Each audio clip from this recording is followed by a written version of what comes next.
You're listening to Stream of Conscience, Becket's Religious Liberty podcast. Today's episode is Beliefs and Bureaucrats. I'm Hannah Smith, Senior Counsel at Becket. And I'm Katie Geary, a Becket Fellow. What would you say if I told you that getting baptized would cost you your job with the United States federal government? I'd say that sounds pretty unconstitutional. And you'd be right. Today we're telling you the story of Kawal Tagore, a woman who actually did lose her job with the government because she chose to become a full member of her faith community. Worse, it's a case that could have been avoided had the government simply taken the time to understand a citizen. A citizen whose faith was outside the mainstream. I was born and brought up in New Delhi, India. I was 16 years old when I moved to the States, moved to Houston, Texas. Like most immigrants to America, Kawal found life here was very different than where she came from. Culture was very different. Foods were different, A lot of my friends I left behind. In India, Kawal's parents had already had full careers. Her dad was in the army, had double master's degrees, and her mom had been in education but had stayed home to raise her kids. But coming to the United States meant starting over, learning new skills, taking jobs in different fields. Whatever could, give them a decent earning.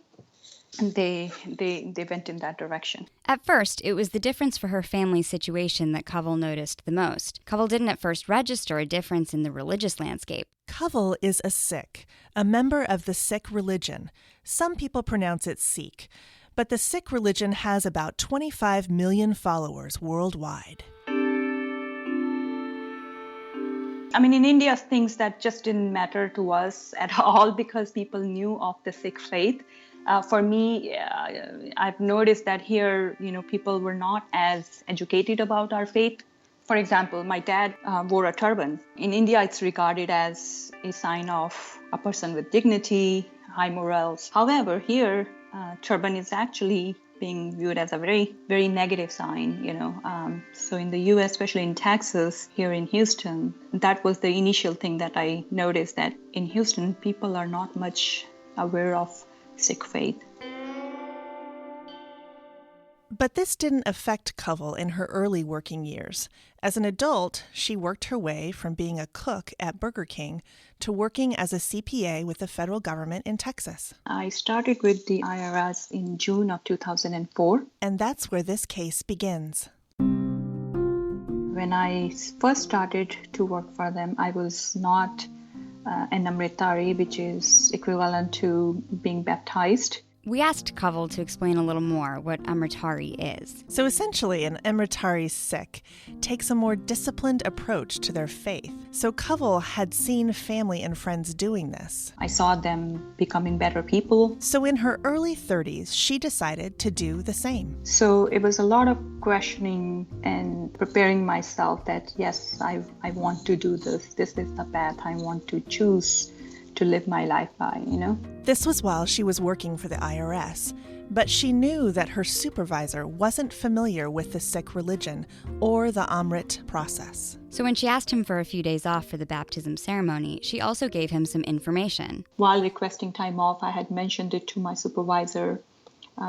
taken a pamphlet that, organization out there put out for Sikhs to educate other Americans, other, fellow citizens as to what a baptized Sikh wears on them. So I had taken this pamphlet with me and I had shown it to my supervisor saying, I'm requesting time off to go take Amrit, to get baptized in my faith. And then when I'll come back, I'll be wearing these 5 articles of faith on me. The 5 articles of faith are also known as the 5 Ks because in Punjabi, they all start with the letter K. The articles are an outward symbol of devotion to the Sikh faith. So those 5 articles are Kada, which is a bracelet, Case, which is uncut hair, Kanga, which is a small comb that's kept in the hair, Kirpan, and Kuchera, which is like a short, shorts or briefs. But it was the kirpan that would catch everyone's attention. As Kawal describes it, it's a small, blunt blade. The length can vary from person to person, though virtually all Sikhs, including Kawal, believe that they must carry kirpans of at least 3 inches. An Amritari Sikh wears the kirpan as a symbol of defense, not of himself or herself necessarily, but of others, of the defenseless. So Kawal took her days off to take Amrit. Then she showed up at work as scheduled. Because she worked for the IRS, the building was a federal building with the standard security procedures. At the IRS building, at federal buildings where I used to work at, they have a metal detector that one would go through in order to get to our workplaces. So I went through the metal detector. It didn't beep or anything.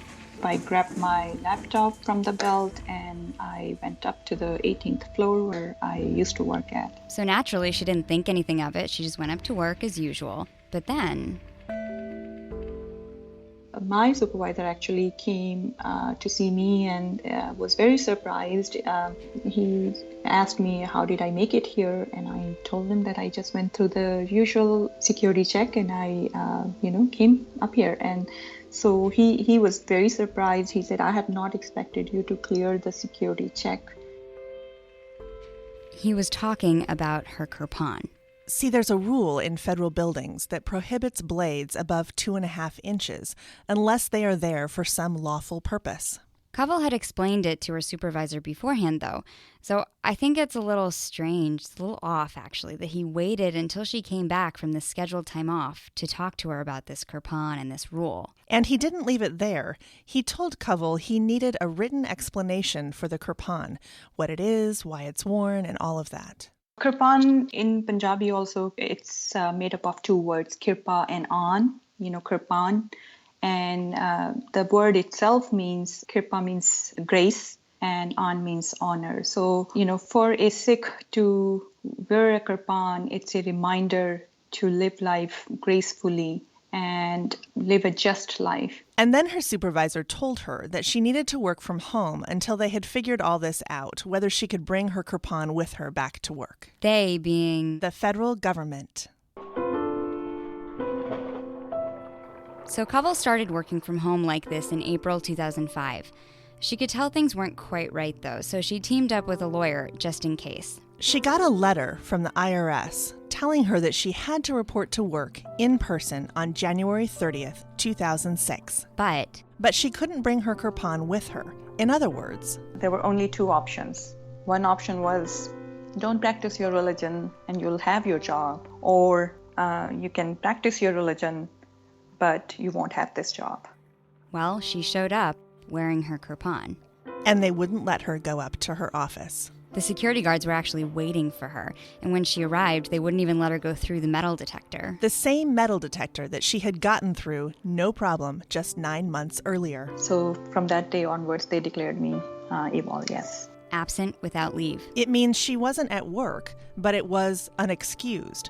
But she wasn't fired either. And that caused her a lot of anxiety along with financial insecurity. You don't know if they'll get rid of you tomorrow, or maybe they'll keep on dragging this for another year. And while all this was going on, I cannot really go and work for somebody else, but I also wasn't collecting any pay from them as either. So it was difficult. And in that moment, I had to really decide, what should I do, Well, a few months later, in July 2006, the IRS officially fired Kawal, and she decided to sue. Kawal was first working with Sikh lawyers, but soon they realized that they needed some reinforcements. They needed local counsel. And why is that, Hannah? Well, because local counsel is necessary for filing in the local courts. You have to have a lawyer who's licensed to practice in that area. Scott Newar is a Texan who practices civil rights and employment law. He was a natural choice, but when it came to the Sikh community... This was completely new territory for me. Well, the Becket Fund had worked a lot with the Sikh community, so it made sense for us to get involved.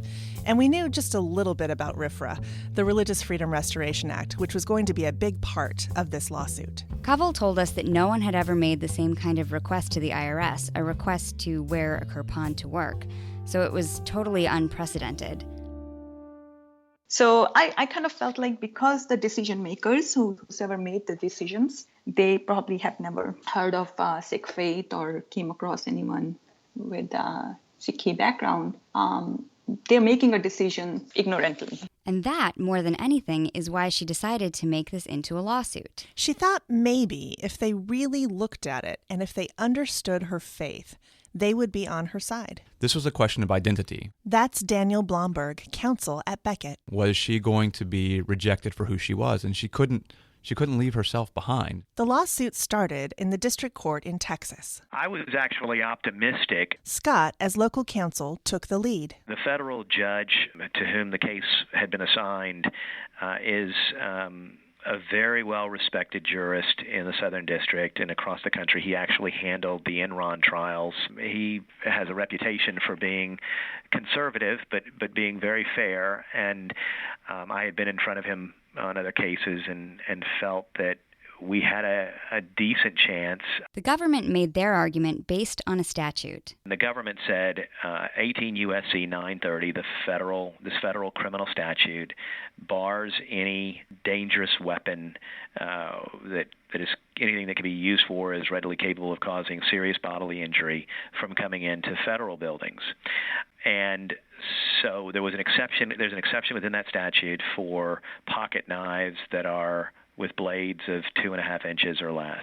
Kawal's kirpan had a 3-inch blade, but it's blunt like a butter knife. If you look at her kirpan, you see it's a short, basically a butter knife. It's not danger to anyone. Which is what Kawal had been saying from the very beginning. But more than that, Scott and the Becket lawyers presented some interesting information. Which is that they regularly allowed longer blades in federal buildings. The fact of the matter is that the federal building in Houston, this particular federal building and other federal buildings, there was testimony in the record, had allowed in longer blades. There were box cutters, there were letter openers, there were scissors, all types of longer bladed instruments in the IRS building in which Ms. Tagore worked. To sum it up, the federal government has a statute that bans blades above a certain length, 2.5 inches, in federal buildings, and that's what the government rested their case on, even though in this case there were clear instances where they hadn't enforced this ban on other employees. Exactly. So Scott, Newar, and Becket argued what exactly? Well, they argued that she had a right, under RFRA, the Religious Freedom Restoration Act, to wear her kirpan. So RFRA says that if there's a burden on your religious exercise, then the government has to prove that they have a really good reason, a compelling reason, to put that burden on you. She was fired from her job. She lost her ability to pay the bills.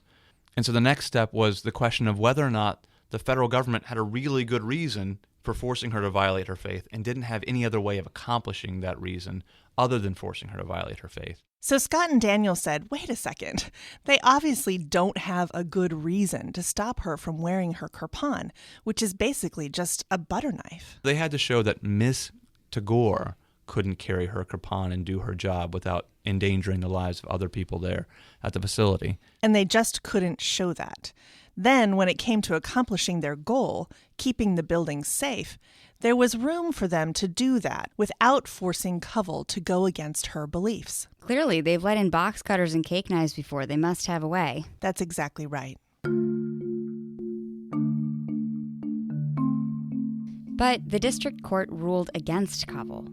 The judge focused on this idea of sincerity, saying, well, the kirpan doesn't really have to be 3 inches. So she had a long practice of wearing a kirpan that had a blade length of at least 3 inches. And the district court did not credit that practice, and it did not credit the testimony of other Sikhs, affidavit and deposition testimony that said that a kirpan, to be a true kirpan, had to have a blade length of at least 3 inches. But the problem here is that's not really how the sincerity question works in the courts. When you're addressing the question of sincerity, the real question is this credible? Are they really telling me the truth about what they believe? You don't get to go behind that and say, well, is this really a true belief? So it's not whether the religious practice itself is rational or authentic. It's about whether the belief behind that practice is sincere. That's right. So the courts look at the credibility of whether or not this person is sincere in this religious belief. So what about someone who actually does come up with a fake belief to get an advantage? Well, that has happened, and the courts are required to treat these things on a case-by-case basis. And some courts have said, look, that's not a sincere religious belief, and we're not going to credit that. So here, that's what they said in the lower court. They said Kawal's belief is not sincere, and so she got a negative ruling in the district court, and she decided to appeal. So she went up to the Fifth Circuit. Here we were in the Fifth Circuit in December of 2012, getting ready for oral argument. Oral argument, I believe, was going to be in February of 2013.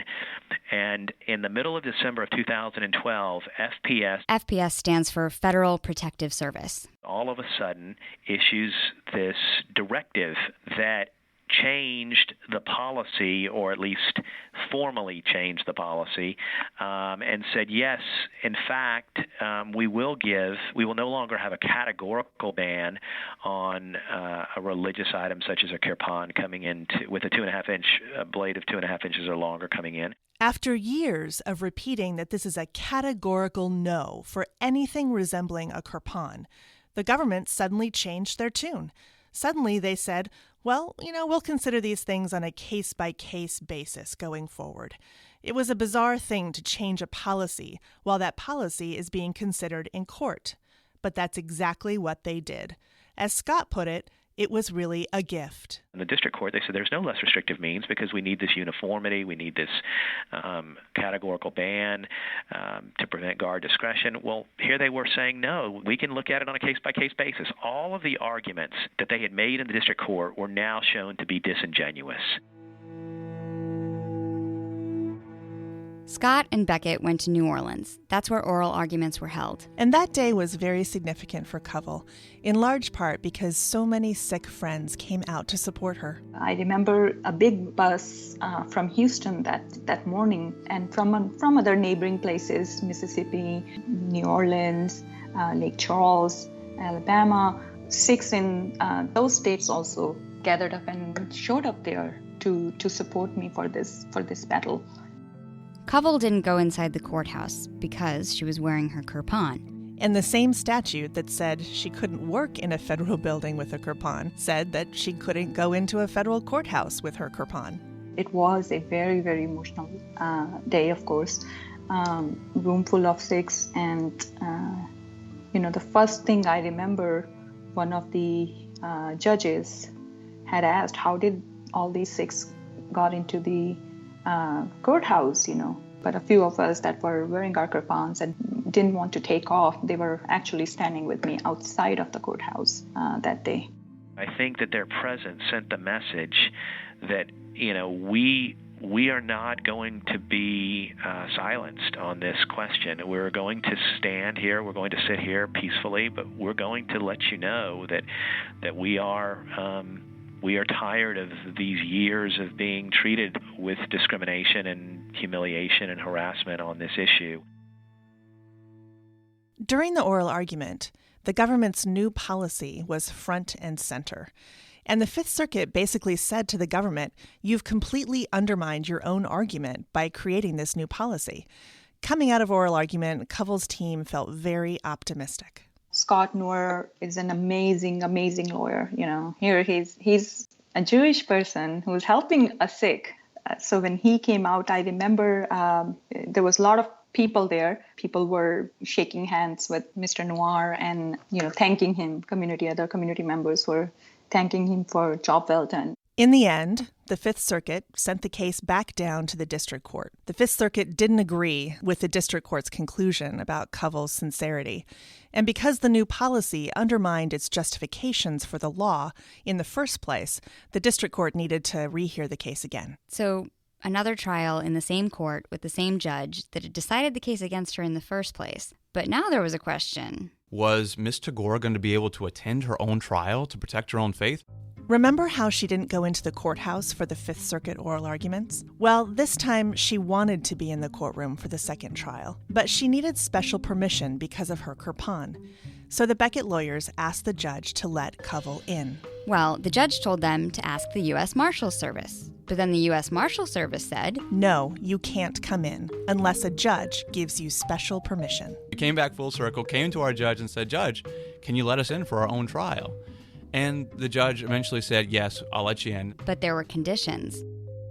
One of them was that Kawal had to go to the courthouse a few days before to present herself and her kirpan. When she did, they grabbed her arm, they pinned her arm to the side, and they started vigorously questioning her, asking her if she was an American citizen, asking if she would be willing to obey the law.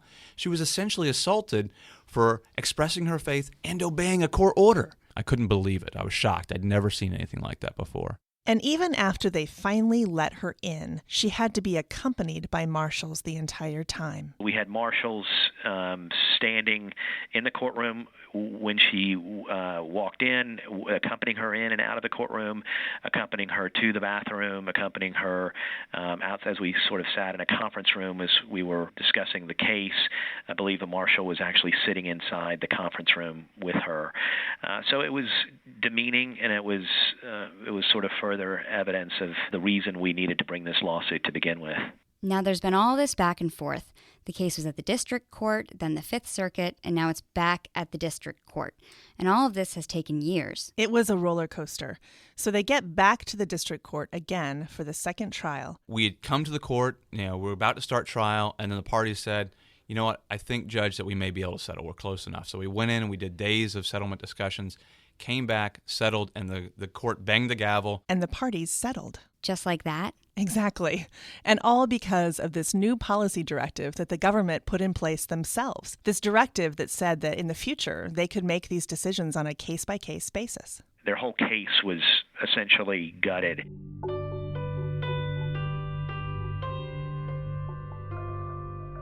So the case was over. But the strangest part is that this kirpan, this little thing that had been at the source of the lawsuit for years, the judge had never even seen it. After all of that, after the gavel had come down, the judge said, very respectfully, he asked Miss Tagore if she would approach the bench. And she did. And again, very respectfully, he asked her if he could see her kirpan. So I said my prayers and I took it out and I approached the bench and we showed it to him. And the judge, the same judge who first gave them this negative decision, he just ran his finger over the dull blade. And I had thought, man, if he would have just done this years ago, maybe he would have been more understanding about it, more understanding towards it, And then I was thinking he would not have rendered that decision that he did, which was ruled against us years back. Everyone involved in this case agreed that the lawsuit really stemmed from widespread ignorance about the Sikh community. Sikhs have been living here in America for over 100 years or so. And our communities, especially our government, should understand that we are part of American fabric. And yes, we look different, because guys tie turbans, but we are as American as they are. And this case and its outcome, I think, has hopefully helped to erase some of that misunderstanding.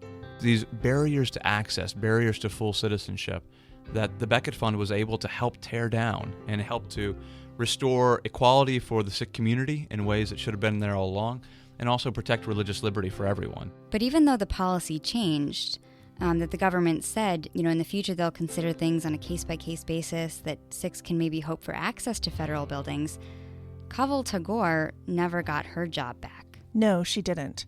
And she paid a very steep price for practicing her religion. I think that's really the next frontier here is how do we make it so that a governmental employee like Ms. Tagore doesn't have to lose her job doesn't have to face that choice of, can I practice my beliefs, can I practice my religion, or can I serve the United States? That was the choice that she was put to, and that's where the Fifth Circuit got it wrong. That's still a huge, painful side to this case.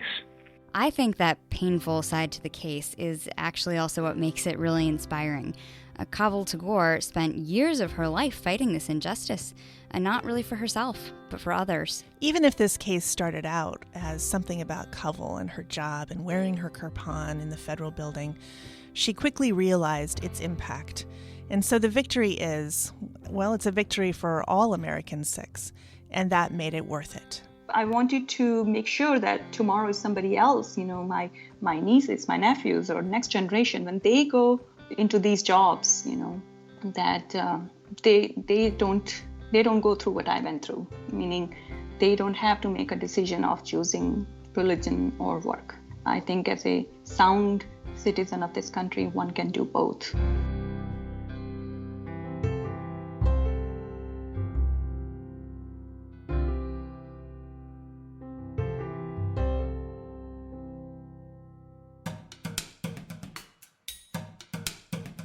Thank you to Kawal Tagore, Scott Newar, and Becket's own Daniel Blomberg for granting us interviews for this episode. Music in this episode by Blue Dot Sessions. The Becket Fund for Religious Liberty is a nonprofit, public interest law firm dedicated to defending religious liberty for all.